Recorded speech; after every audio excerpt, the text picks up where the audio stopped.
இதெல்லாம நீங்க கேட்க மாட்டீங்க அப்படின்னு இந்த சென்ட்ரல் மினிஸ்டர் மீட்டிங்ல நாங்க பதிவு பண்றோம்னு சொல்லுங்க. நீங்க எங்களை சொல்லுங்க, மைக் ஆன் பண்ணி சொல்லுங்க. அப்புறம் இதெல்லாம் சொல்லுங்க சார். அதாவது உப்பாடுறது கிடையாது, சுகாதாரம்ன்றது என்னன்னே தெரியல, சிறந்த குடிநீர் கிடையாது, சிறந்த மருத்துவம் கிடையாது. போன மாசம் தான் ஜனங்களுக்கு வயிற்றாலை வாந்தி எழுந்து போய் ஏறக்குறைய ஒரு 15-20 பேர் செத்தாங்க. இன்னும் கிட்னி பாதிச்சு பண்ணவங்க டெய்லி ஒவ்வொரு நாளையும் ஒவ்வொருத்தரும் செத்துட்டு இருக்கிறாங்க. இப்படிலாம் ஊரு நிலைமை இப்படி இருக்கு. அப்படி இருக்குள்ள வருஷத்துக்கு ஆள் இல்லாத இடத்துல எதுக்கு நீங்க மீட்டிங்க? ஏசி தான் ஓடுது இந்த பகுதி ஃபுல்லா. கவர்மெண்ட் காசு அநியாயமா போகுது. எந்த ஊர்லயாவது இந்த மாதிரி நடக்குமானேன்னு தெரியல. சுகாதாரத்துறையும் சரி கிடையாது, உள்ளாட்சித்துறையும் சரி கிடையாது. யாருக்கு தான் நாங்க பேசுறது? வீடியோ இல்ல. இந்த உப்பார வந்து பாருங்க, எல்லாம் என்ன நடக்குதுன்னே தெரியாது. எல்லா வீடியோ அனுப்பிட்டாலும் யாரும் ரெஸ்பான்ஸ் பண்றதுக்கு ஆள் இல்ல. யார் சார் இதை பாக்குறது? உட்காருங்க சார், நீங்க உட்காருங்க சார், நீங்க உட்காருங்க, நான் பேசுறேன் சார். யாராவது பதில் சொல்றதுக்கு ஆள் சொல்லுங்க சார். சார் 5-6 நாளா நான் எல்லா வீடியோ அனுப்புறேன் சார். நீங்க அதாவது உங்க சீட்ல உட்காருங்க. மீட்டிங் நடக்குன்னு சொல்றீங்க.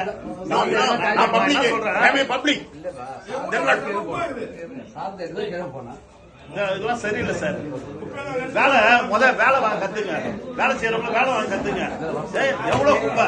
அதாவது தீபாவளில இருந்து சொல்லுங்க, நான் சொன்ன கால வாங்க, நான் உட்கார மாட்டேன். எனக்கு ஜனங்களுக்கு 4 அறைங்க செத்துனுக்குறாங்க. பதில் சொல்றதுக்கு ஆளுங்க. டிபார்ட்மெண்ட்ல வேலை செய்யறதுக்கு ஆளுங்களா? எவ்வளவு பேருக்கு நான் பதில் சொல்லி உட்காந்து இருப்பேன். காலையில இருந்து இந்த வீடியோ எல்லாம் அனுப்புறேன் சார், உங்ககிட்ட அனுப்புறேன் சார். ஒவ்வொரு பப்ளிக் என்ன பேசுறாங்க வாய்ஸ் ரெக்கார்ட் அனுப்புறேன் நானு. எல்லார்ட்டையும் சொல்றாங்க, சொல்லி யாருமே செய்யலன்றாங்க. தீபாவளில இருந்து இன்னைய வரைக்கும் ஊர் உள்ள குப்பையே வரல. அதாவது மொட்டை வர்றாங்க. எப்ப அதுக்கு முன்னாடி பாத்தீங்கன்னா நான் சொல்லிட்டு கொஞ்சம் கால் வாங்க, அதுக்கு முன்னாடி சொச்ச பாரத் வந்தாங்க. அவனே சரியா செய்யலன்னு சொல்லிட்டு இருந்தது. ஆனா இப்ப நடக்கிற கிரீன் வாரியர்னு ஒரு கம்பெனி கொடுத்துறாங்க பாருங்க. ஐயோ மோசம். அதாவது காலையில அந்த வயசானவங்க நீங்க பாத்துருப்பீங்க, இருப்பா வயசானவங்க பாத்துருப்பீங்க. நான் சொல்லிடுறேன். வயசானவங்க என்ன செய்யணும், கம்மன் கலையரங்கத்துல மணி ஆல்ட்ரான்ஸ் காலையில கும்பிட்டு இருப்பாங்க. அவங்க எல்லாம் வந்து ஏரியா பிரிச்சுட்டு 5 மணில இருந்து உட்காந்து 6 மணிக்கு மேல என்ன செய்வாங்க, அப்படி அப்படியே ஏரியாவுக்கு போவாங்க. இந்த சின்ன சின்ன வண்டியில வச்சு குப்பையை எடுத்துட்டு அவங்க என்ன வண்டிக்கு வந்த பிறகு இது பண்ணுவாங்க. 6 மணிக்கெல்லாம் போக்குவாங்க. இன்னைக்கு இருக்கிற நிலைமை என்ன தெரியுங்களா? அந்த சின்ன சின்ன வண்டிங்க எதுவுமே கிடையாது. யார்டுல எங்கேயோ இருக்குதாமா வண்டி. 8 மணிக்கு தான் போய் வண்டி எடுத்துன்னு வராங்க. 8 மணிக்கு மேல வந்து அதுக்குள்ள இங்க வேலை செய்யறவங்க அது அந்த வண்டி வரவே காத்துனுக்குறாங்களே தவிர குப்பையை ஒரு இடத்துல எடுக்கிறது கிடையாது. எடுக்காத குப்பை மழை மேல சேர்ந்து போயிருக்குது. ஆனா இன்னைக்கு ஒரு 5 நாளா தீபாவளில இருந்து பாத்தீங்கன்னா எல்லாம் லீவ் போட்டு போயிட்டாங்க, சொந்த ஊருக்கு போயிட்டாங்க, ஆள் இல்ல, சூப்பர்வைசர் லீவு, இப்படியே சொல்லின்னு ஊரு ஃபுல்லா குப்பை கடை ஆகிடுது. நகர பகுதி இன்னைக்கு குப்பை கடை இருக்குது. அப்ப கிராமப்புறம் எப்படி இருக்குன்றது இந்த ஊர்ல பாருங்க. இன்னைக்கு குடிக்கிற தண்ணிகள் சரியில்லை. இன்னைக்கு சாலை வசதி பாத்தீங்கன்னா அங்கேயும் குண்டு குழியுமா இருக்குது. குண்டு வாரி மண்டையில அடி போட்டு கால் கை உடச்சுன்னு ஹாஸ்பிட்டல் போனாங்க. ஹாஸ்பிட்டல் போனாங்க அங்க படுக்க வசதி கிடையாது, சிறந்த மருத்துவம் கிடையாது. இப்படியே இந்த ஊர்ல மக்கள் வாழ தகுதி இல்லாத ஊரா மாத்தி இருந்தாக்கா இது யாரு கேட்பாங்க? என்ன நிலையில இருக்குதுன்றத இதை வந்து சம்பந்தப்பட்ட அதிகாரிங்க உணரணும். இந்த மாவட்ட ஆட்சியருக்கு நிறைய நாங்க மனு கொடுத்துக்கிறோம்.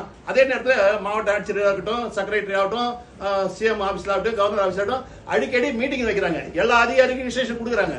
அந்த இன்ஸ்ட்ரக்ஷன் கொடுக்குறபடி எல்லாரும் ஒருங்கிணைத்து யாரு ஒருங்கிணைப்பே இல்லாதது. உள்ளாட்சித்துறையை கேட்டாக்கா சார் பிடபிள்யூ கேட்டா என்சிடி கேட்டா வருவாய்த்துறை. இப்படியே மாத்தி மாத்தி புகார் செய்யறாங்க தவிர இவங்க ஒருங்கிணைந்து எப்ப வேலை செய்யுது? அப்ப மக்கள் எப்ப அது சந்தோஷமா சரி நம்மளுக்கு சொன்ன உடனே எல்லா வேலை நடக்குதுன்னு சொல்றதுக்கு யார்கிட்ட சொல்லுவாங்க? இப்படிப்பட்ட அவல நிலையில இந்த புதுச்சேரி சின்னாபிடமா ஆயிடுது. இத வந்து சார் நீங்க சம்பளம் வாங்குறீங்க, சொகுசா இருங்க, ஆனா மக்களுடைய வரி பணத்தை வீடாக்காதீங்க. இந்த மாதிரி ஏசி ரூம்ல உட்காந்து வேலை பார்க்கறவங்களுக்கு என்னுடைய தயவான வேண்டுகோள். அவ்வளவுதான். இதுக்கு மேல ஒன்றும் சொல்றதுக்கு இல்லை. சொல்லிக்கிறோம் அந்த குப்பைக்காரன் வர சொல்லுங்க.